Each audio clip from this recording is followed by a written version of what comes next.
Yes, sir. Do you know anything about the Stick Indians of Yakima legend at all? Or The what Indians? the Stick Indians, and they want Spell that. My hearing's pretty rough. Stick. All right, I wasn't sure if you were saying that or sick. No joke. It's just my hearing. My daughter, we were crossing a bridge once, and she said something, and I looked at her. Are you crazy? What do you mean, look at the rubber duck? And she said, no, look, the river is up. But she looked at me like I was crazy. But no, sir, I am not. All right, on this side, anybody here? All right, we'll go from right to left and back and forth. You, sir? There's planet X and the gargoyles. Were you unclear about what they were reaping and sowing? We are what they're reaping. We're food. We're garden. We're cows. And they eat us alive. To do so is to, like, put steak sauce on their steak. They dwell on, they just suck on fear. And they love, most of all, to eat the children in front of the parents first. Alive. Is this the same as the planet Nibiru? I think it is, but I'm definitely not sure because they have X and that, and I think they're referring to the same planet. All right, Sir, you were on the Art Bell show the other day. You were talking a lot about Oregon. I think you were saying something about something going on in a small town of Brian or something. the gathering of eagles. Well, the migration of eagles. The Red Web Head Society, Mr. Rod Skenendorf, maybe you've heard of him. I'm not sure. Have you, hon? Rod Skenendorf, sometimes called Elk Chief. Maybe another shaman? A medicine man of the Oneida. Okay, he lives in Oneida, Wisconsin. And he was one of the head starters of AIM, American Indian Movement. And pretty well known. But we aren't all known. Gosh knows, I don't know my sister. She doesn't know me. Now we do. But you just can't know everybody. But what has been happening for many years is eagles. Not necessarily American Indians, but people of right heart, people that have got the right intentions, have gathered together, some at a coffee shop, to pray for Mother Earth and for healing. And 6 blocks down, there's 6 people doing the same thing, not knowing about these 5 or 3 here, and vice versa. And I understand some of these gatherings have had up to 5,000. And I've been invited to one down in Mexico, way down in Mexico. I won't go to this one. And it looks like I will be going to one that's going to be taking place in Germany. That's really up to the Creator. But I feel a release that this is the right one. If I'm to go, this will be the one I go to. A great amount of eagles. And what I'm going to do there beats me. I'm nobody. You know, there's some pretty great people there. And I've just joined the crowd. That's all I am. It's just, you know, basically I'm nothing more than a reporter. That's all. And, hold on. But this migration of eagles is taking all those little groups, even up to 5,000 is a little group. Each of these groups are drawing a line saying you stay on this side for Mom, Mother Earth, for mankind, or you're on the other side. No ifs, ands, or buts about it. A little short line. And at that meeting, that's what they've drawn. Now it appears as if the lines are going to be totally connected. And it will be good versus evil. And what is evil? Self. We are our own worst enemies. Not this guy Lucifer. All he can do is tempt us. We're the suckers that take it up. Self. You are your own worst enemy. But that, hopefully, from what it appears, will take place at a lone mountain that is off of the edge, off of the end of the Blue Mountain Range in Oregon, southeast Oregon. All by itself. It's one mountain. And not too far from it is another mountain called Strawberry Mountain.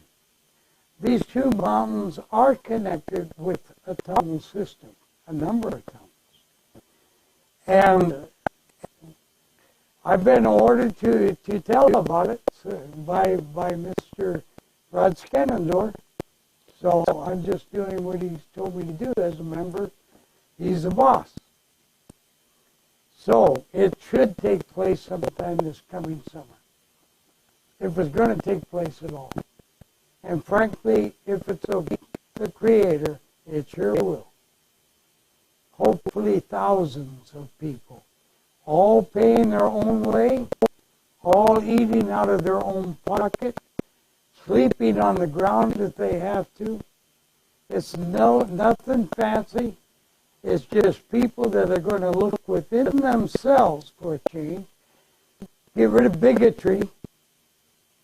The bigotry of my medicine is right and yours is wrong. Or this is right, I'm the only way.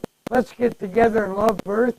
How can you give true love when you're fighting the guy that's giving true love to, who's fighting you? I'm right, you're wrong. Oh no, I'm right, you're wrong. You've got to learn to love yourself. Get rid of this bigotry. Unity of heart. You've got to do it, or we're lost.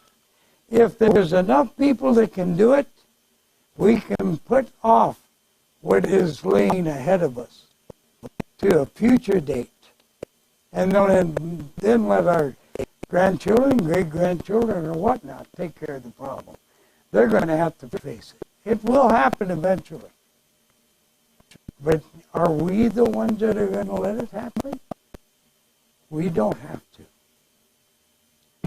No.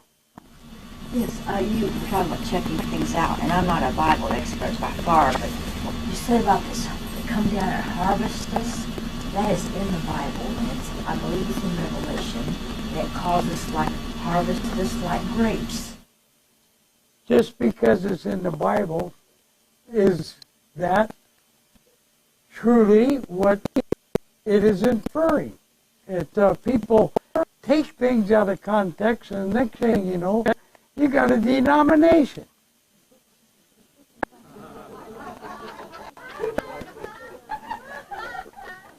Bracket what you're reading, and then go back and read what you were interested in. But go up above it, read it, that above, what you're interested in, and that below, bracket it so you don't take it out of context. So, we're all thought up by this grand designer's mind, right? But I was wondering, do you suppose that we're all like these grand designers?